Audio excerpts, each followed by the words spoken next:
Big Lion Most, man, I'm glad y'all back again with another one. Y'all tuned in. We finna hop straight to it. 6 more disturbing things caught on police dash cam. Now, what disturbing is disturbing that we haven't seen.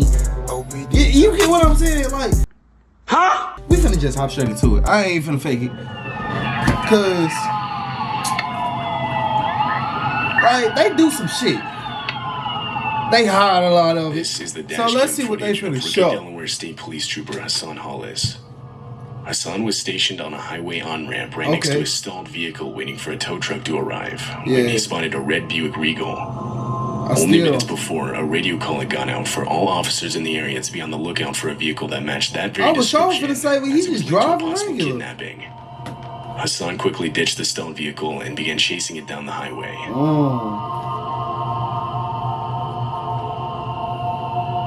Oh yeah, he hopped behind that fast hell. I know his heart. After a few moments, he got up to it and got right behind it. The license plate matched up. Hassan then radioed for backup and began pulling the vehicle over using extreme caution. What?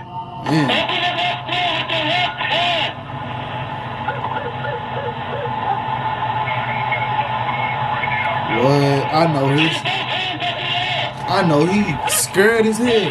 He looked like he'd do something the way he dressed. He looks suspicious as hell.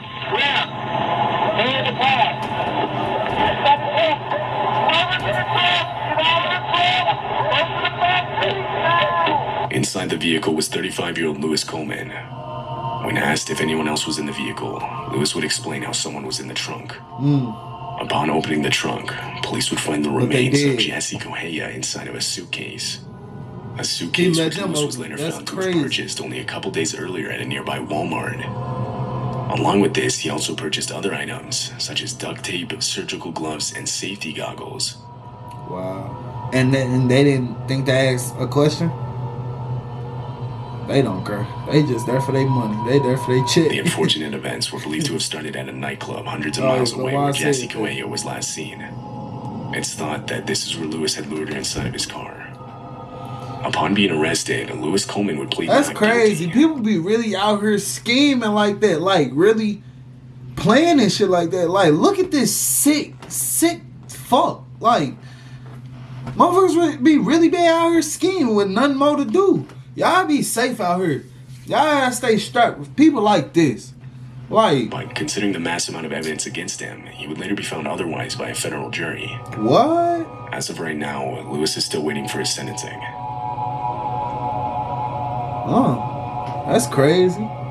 It's November 19, 2017 in Clearwater, Florida. I'm stereotyping. It look like you'd do something like that. Both with their own dash cams were responding to a traffic stop on North Keene Road. Just 2 minutes after they arrived, a small plane hovering in the air slowly comes into view. Yeah, what the fuck, boy? I would've been looking like, oh. Straight at them. Hit the gas. Gone. I say hit the gas because gas help with everything.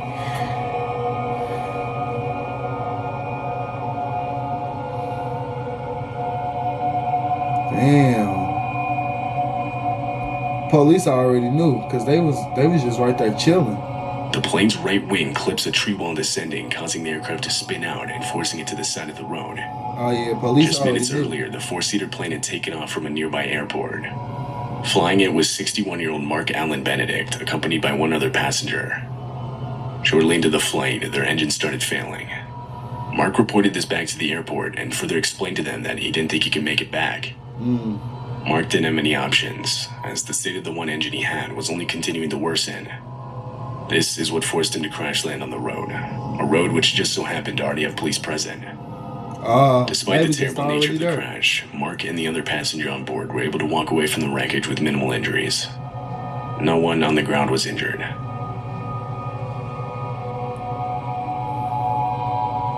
This footage was taken from the dash cam of Arkansas Police Corporal Randy McAdams around 3 a.m. on October 15th, 2005.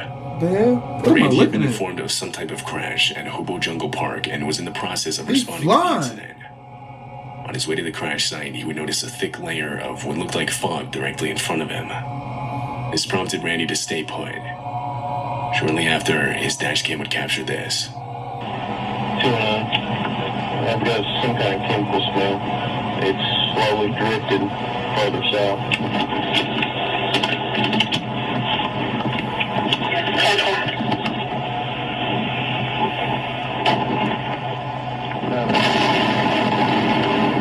the hell? Large explosion, hobo jungle. Engulfed in flames. Phil, now you alright? Damn, Where is it at?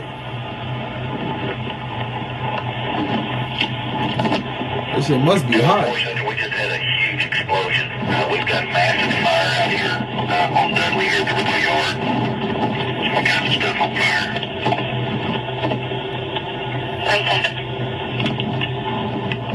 Oh, that's like that to the right. Joe and I, you might want to back your unit up. Damn. Whoa. Get the hell up out of here. Whoa. Whoa. Randy desperately backs away from the explosion and is able to make it out of its range. It turns out the crash he was responding to was a train crash at a nearby railroad yard. The That's collision the whole resulted in the train. puncture of a tanker carrying propylene, a compressed flammable gas. This is the fog Randy had originally seen when responding to the incident. Yeah. At that point, the gas wasn't yet on fire. It wasn't until it reached a nearby house that it was set ablaze. It's believed that the house's water heater is what was responsible. This is what then caused the extreme explosion seen in the dashcam footage. Had Randy entered the fog, he and his patrol vehicle likely would have been incinerated.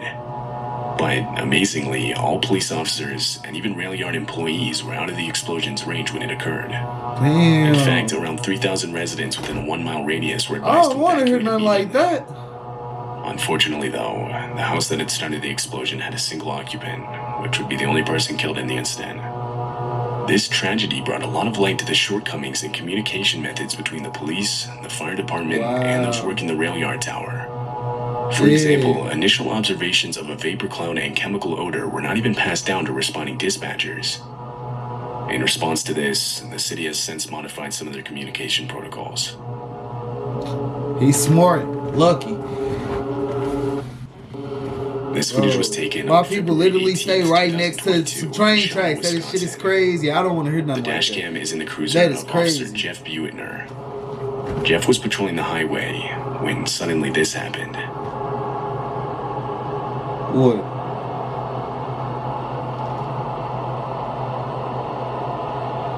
Oh, damn. Oh, just go ahead, get ready. You just go ahead, gotta brace forward. You just gotta brace forward. Keep bracing. Cause other cars coming. And hoping ain't no big ass semi. A pileup of cars comes into view, but same as everyone else, the icy conditions didn't allow enough time for Jeff to slow down, forcing him to crash. Before he had time to get out, cars from behind him would begin to slam into his police cruiser.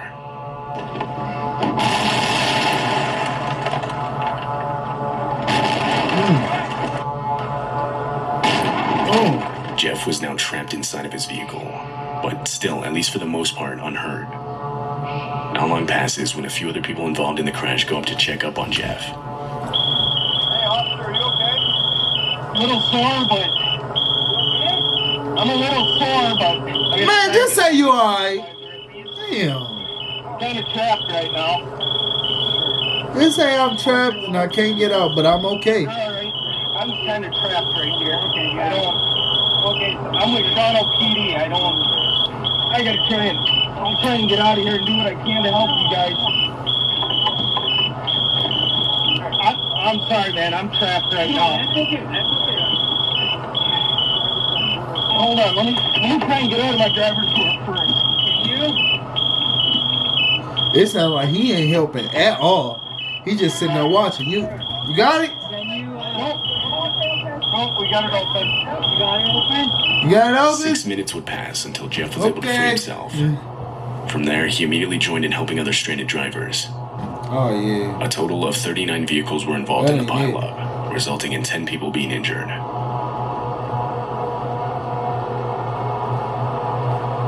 In January of 2016, police of Lincoln County would release this dashcam video.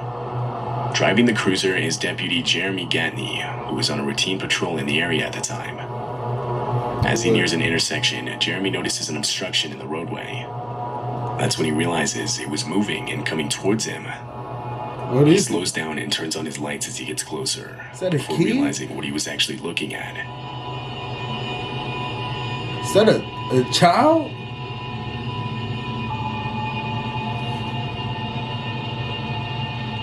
The hell?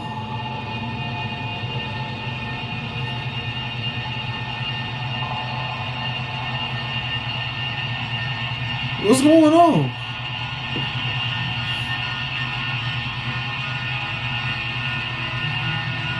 An infant child running in the middle of the road right up to Jeremy's front bumper. Jeremy picks him up and asks him where his parents were, and shortly after they would be located. They were found frantically searching for their child. Boy, they finna get hit with some lawsuits and some cases, boy. And DFS at your door. It was later discovered that the child had unknowingly slipped out of the family's house through an open door. And it wouldn't be until minutes later before the parents realized that their child was missing. The incident was investigated thoroughly on the basis of child neglect. But it was ultimately determined to just be an accident. Therefore, no criminal charges were brought to anyone involved. Man, they charged them with something. Police be on some bullshit. On the morning of February 24th, 2015, police would receive multiple calls from a neighborhood in New Jersey reporting a strong smell of gas in the air. Police, firefighters, and utility workers would respond to the calls. They suspected a gas leak and were quickly trying to locate where it was coming from. Meanwhile, 75 different homes in the nearby area were evacuated. Then, caught on one of the responding police cruiser's dash cams, a sudden explosion.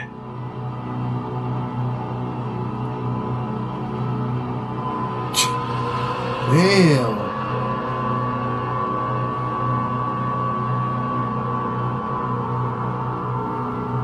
That shit blew the whole house up.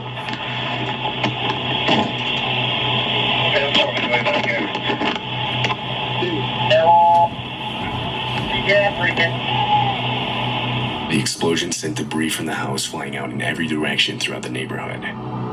The home was blown clear from its base. Though it was under renovation at the time and therefore empty of people. However, 15 people would still be injured from the blast, most of which being firefighters and utility workers. Some even being critically injured and having to be airlifted to nearby emergency rooms. It's believed the explosion was caused by a 2-inch gas main that broke, but how it broke in the first place, or what ignited the blast, is still unclear.